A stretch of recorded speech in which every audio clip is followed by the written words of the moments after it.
good morning. Getting a house.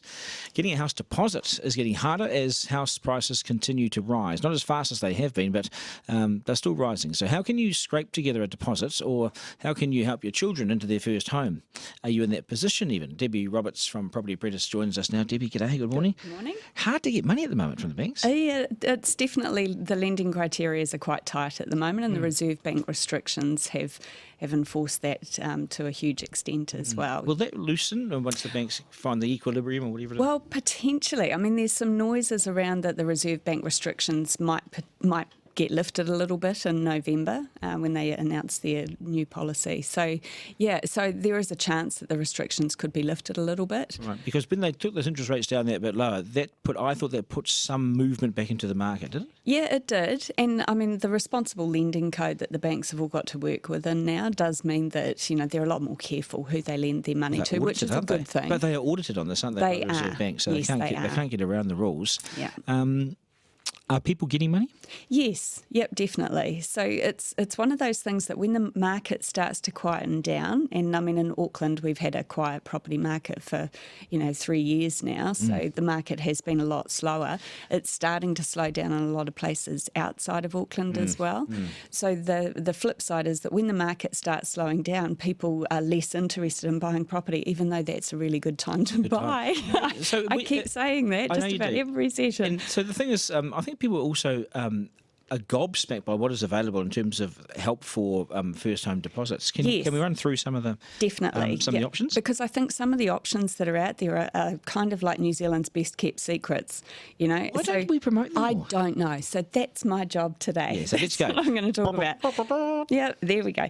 Okay, so the Reserve Bank restrictions at the moment for first home buyers are that you need to have a 20% deposit. This is the restrictions on the banks. So the banks need to have a 20% deposit, but the banks are allowed to lend a certain amount of money to people with less than 20% deposit if they're buying their own home.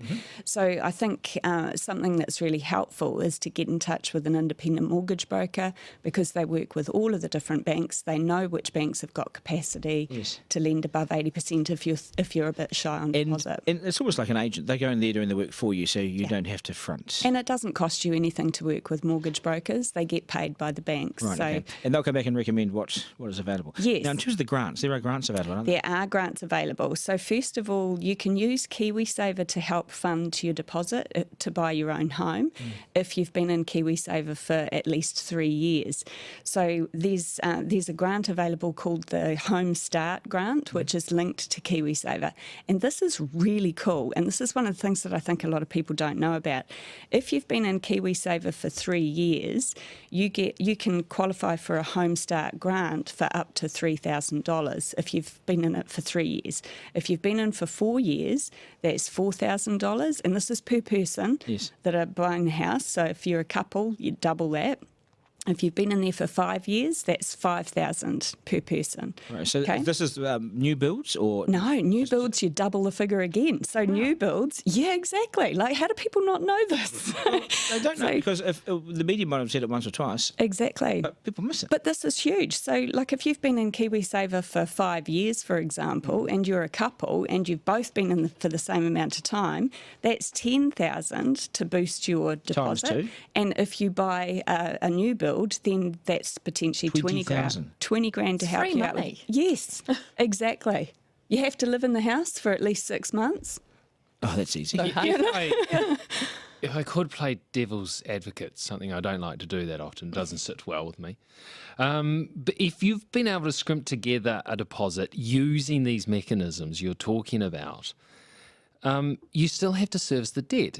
And I would say struggling to raise a deposit goes hand in hand with struggling to service a debt. If let's say you even get 20% of a nice house in Auckland, $700,000, all right, which is entry level nowadays. No, it's not entry level. $700,000 is a huge amount for a first home buyer. You're still servicing 560. What's entry level now? I would say you can still buy property below easily below 600,000 in Auckland. There's plenty of options But available you're around the still servicing 500k a debt mark. of well over $500,000. Yep. So you have to be creative around servicing that debt, getting in some students to help pay, some flatmates, that kind of thing. Sometimes, yes, but when you think about how much people are paying in rent in Auckland, and we're just talking about Auckland here, so it's the same right across the country. There's house prices have screamed through the roof. Rents are going through a massive increase as well because of the shortage of rental properties that are available. So I think that is part and parcel of why it's hard for people to save up a deposit, because they're paying so much in rent. So their affordability, like they still need to qualify on the debt servicing thing as far as getting the loan goes, but if they're paying the equivalent in rent and saving a bit more on top of that, and those combined equals what they would be paying as a mortgage, then that's going to help. I met a bloke recently who's a mortgage broker. He said he works for a bank. He said that there was a couple came in, they were on $90,000 combined income. They did the numbers on this house, and it left them with $13 a week left over for everything after the house would have been paid through the mortgage. Well, then I would suggest they were looking at a house that they couldn't afford.